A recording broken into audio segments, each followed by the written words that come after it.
जय जिनेंद्र। आज मैं आपको 5वें चमत्कार के बारे में बताने जा रहा हूँ। पिछले 1 वर्ष से होल्ड पे चल रहा है। 4 बार वीडियो बनाया, डिलीट किया। अविश्वसनीय घटनाक्रम मेरे जीवन में हुआ। जिन शासन के महत्व और महिमा की बात है, इसलिए लोगों तक पहुंचनी चाहिए। पिछले वर्ष की जनवरी में चलते हैं। मंदिर श्री की प्रतिष्ठा 12 दिसंबर में हुई थी। प्रभु परमात्मा आदिनाथ दादा के मंदिर में और दादावाड़ी में गुरुदेव श्री सब कुछ, सबको मिला लो कुल 21 प्रतिमा जी विराजमान है। सबकी पूजा सेवा का लाभ हम लेते थे। प्रारंभिक समय में हम सुबह 4 से 4:30 के बीच में घर से निकल जाते थे और मंदिर जी में नहा धो के हम 5 से 5:15 के बीच में प्रवेश करते थे और पूजा सेवा दर्शन वंदन की जो विधि प्रारंभिक रूप में होती है वो करते थे। ऐसा ही एक बार, ये बुधवार का दिन था, मैं हमारे जो प्राचीन मंदिर जी में प्रभु आदिनाथ दादा के जो मूल पगली विराजमान हैं, जहाँ प्रभु श्री पार्श्वनाथ भगवान की श्याम वर्णीय प्रतिमा जी विराजमान हैं और सभी तीर्थंकर प्रभु विराजमान हैं, वहाँ मैं दर्शन कर रहा था। सर्दी के समय में साय साय तेज तेज हवा, कोहरा, घना अंधेरा। मंदिर जी में मूल गंबारे में पास में एक गेट और बना हुआ है, वो बंद, और अंदर की दर्शन वंदन विधि करके बाहर जहां हमारे अधिष्ठाता देवी देवता विराजमान हैं, वहां उनकी सेवा में। बुधवार का दिन था तो मैंने ऐसे ही कैजुअली, जैसे हम बात कर लेते हैं ना, तो देवी माँ चकेश्वरी माता और देवी माँ पद्मावती माता को मैंने ये बोला कि मैं वहाँ अकेला पूजा सेवा करता हूँ, कभी आप भी पधारो, आप भी अपने देव विमानों से उतर के कष्ट दो प्रभु की सेवा के लिए। आएंगे क्या, पधारेंगे क्या? ऐसा मैंने दोनों को बोल दिया और बोल के मैं अपने चला गया गुरुदेव प्रभु श्री विजय शांति सूर्य जी महाशय के पास, फिर वहां से गुरु ऋषि विचक्षण जी महाशय के पास, उसके बाद सीधे आदिनाथ दादा के पास। अब क्या हुआ, शुक्रवार आया तो शुक्रवार को 5:30 का शायद टाइम हुआ होगा, 5:15 से 5:30 के बीच का समय था। मैं बाहर अधिष्ठाता देवी देवताओं के पास ही आ गया था, अंदर से दर्शन विंदन विधि की पूरी करके। और इतने में क्या हुआ, एक 6 फीट की कद की श्राविका प्रवेश किए मंदिर श्री में। दुल्हन जैसा पर्पल कलर का बेस पहना हुआ, चारों तरफ बॉर्डर गोल्डन कलर की। ये जो पर्पल कलर है मेरा फेवरेट रंग। अंदर प्रवेश किए तो मेरा जस्ट ऐसे ध्यान गया और वो अंदर चले गए। अंदर गेट बंद है। इतने में ही क्या हुआ, वो फिर उन्होंने बाहर से अंदर प्रवेश किया। मैं शॉक हुआ। फिर वो अंदर चले गए। फिर कुछ पलों में वापस उन्होंने बाहर से अंदर प्रवेश किया 3 टाइम। ऐसा हो ही नहीं सकता कि मैं वहां मौजूद हूं और मूल गंबारे से कोई बाहर जाते हुए मुझे दिखे ना, वो भी ऐसा बेस पहना हुआ। जमीन पर 5-6 उंगल ज्यादा रहता है ना नॉर्मली, वो तो और ज्यादा था लेंथ में। श्राविका जी का रंग जो था वो पक्का रंग था, श्याम वर्ण से मिलता जुलता। अब जब वो तीसरी बार अंदर गए तो मैं धीरे धीरे पीछे गया। उन्होंने ऐसे प्रभु के सामने हाथ जोड़ के वंदन विधि में वो थे और मैंने उनके हाथों को देखा।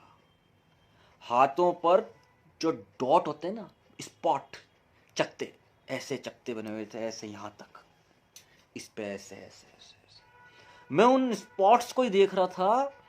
इतने में ही उन्होंने मुझे ऐसे यूं देखा।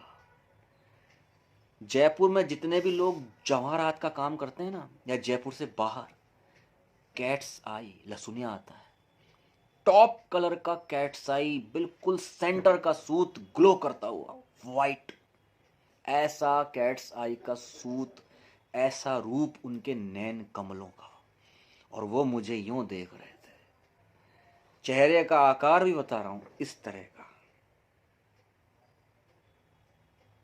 ऐसा आकार चेहरे का, तीखे नैन नक्श और चेहरे पे ऐसी दिव्यता कि आदमी के रोंगटे खड़े हो जाए। मैं पीछे खिसका और गया गुरुदेव श्री के पास। अब क्या हुआ, जब हम ऊपर आदिनाथ दादा के मंदिर में पक्षाल की व्यवस्था करने चले गए, थोड़ी देर बाद वो पधार गए। अब यहां पर उनका सामान्य रूप, नयन कमल सामान्य, कोई स्पॉट नहीं। अब उन्होंने अपने आप ही आगे बढ़कर कार्यों में अपना सहयोग करना प्रदान किया। हम भी चुप रहे, चुप तो रहना ही पड़ेगा साहब। तो बाहर जो प्रभु परमात्मा विराजमान है, उनकी पक्षाल सेवा की। पक्षाल सेवा होने के बाद उन्होंने मुझसे पूछा, दादा का पक्षाल कब होता है? तो मैंने बोला 8 बज जाते हैं दादा तक पहुंचते पहुंचते, सब पूरा हम सबका अंगलूचना करते हैं, पूरी पूजा सेवा करते हैं। उसके बाद ठीक है, मैं अपनी सहेली के साथ आती हूँ। चली गई, पधार गई। अब सब 8 बजे होंगे, 8:15 बजे होंगे, हम आदिनाथ दादा के मूल गम्मारे में पक्षाल की बाल्टियां रख रहे थे। पधार गई। अब साहब क्या हुआ,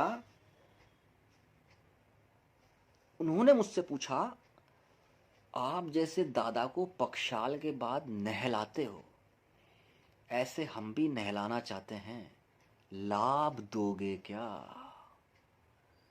मैंने नॉर्मली इस बात को सुना, और मैंने जैसे मैं बोलता हूँ ना कि मैं तो साहब जो भी यहाँ भक्तगण आते हैं पहले उन्हीं को लाभ देना पसंद करता हूँ। मैं खुद स्वयं पीछे हटता हूँ, और मुझे बहुत खुशी होती है जब भक्त आते हैं, दादा की सेवा पूजा करते, तो इसमें कोई पूछने की बात ही नहीं सर। इतना कह के मैं बाहर निकल गया। जैसे ही बाहर निकला दूसरे कामों के लिए, अरे माइंड में क्लिक हुई बात कि मैं दादा को पक्षाल के बाद नहलाता हूँ। ये बात मुझे मालूम है, इनसे मैं पहली बार मिल रहा हूँ, मैं इनको पहली बार देख रहा हूँ, ये मुझसे पहली बार मिल रही हैं, इन्हें इस बात का कैसे पता? मैं दूसरी बार चौंका। पहली बार उनके नैन कमल देख के चौंका, दूसरी बार अब चौंका। अब पक्षाल सेवा हुई। पक्षाल से पहले प्रभु आदिनाथ दादा को एक छड़ी समर्पित करते हैं। मैं जो पीतल के जो दरवाजे हैं, बाईं तरफ होके खड़ा होकर छड़ी पुकारता हूँ। जब दादा को सलामी देता हूँ तो वो, एक बात तो मैं यहाँ बताना ही भूल गया, जो सखी सहेली साथ में पधारी थी, उनका जो रूप था वो 15 से 16 वर्ष की कन्या का था।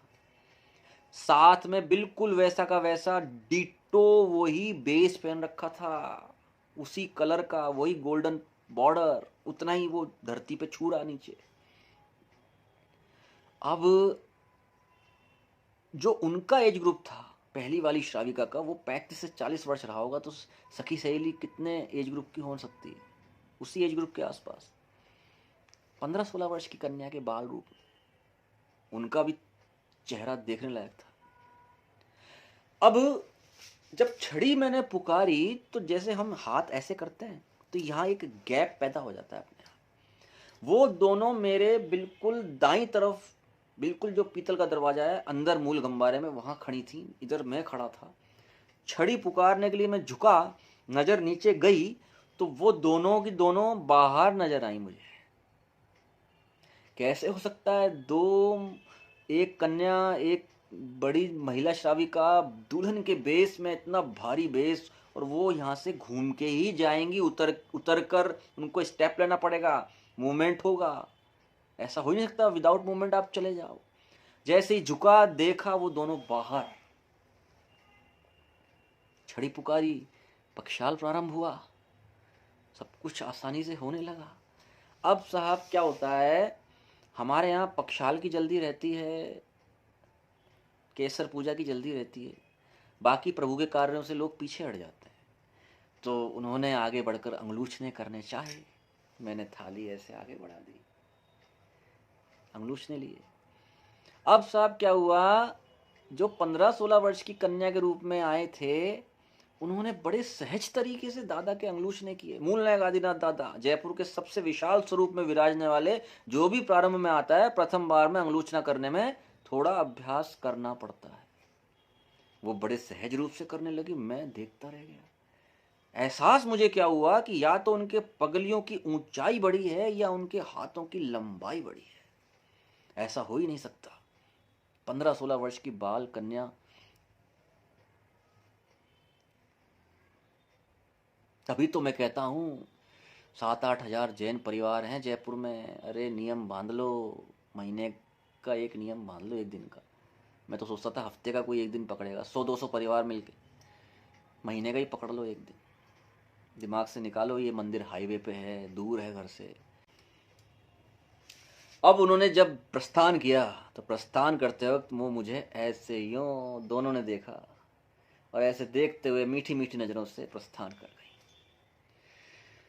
यह हुआ 5वां चमत्कार। अभी और आएंगे और आप लोग सोचेंगे ये चमत्कार की वीडियो बनाता रहता है। अरे होते हैं तो बनाता हूँ। और मैंने बोल दिया, अरदास लगा दिया कि साहब बस करो, अब मुझे इससे आगे भी बढ़ना है, इसके आगे भी बहुत सारे काम बाकी हैं। मैं चमत्कारों की वीडियो बनाता रहूँगा तो काम अटके रहेंगे। तो अब थमा है सिलसिला जाकर, लेकिन जो हो चुके हैं वो तो लाऊंगा।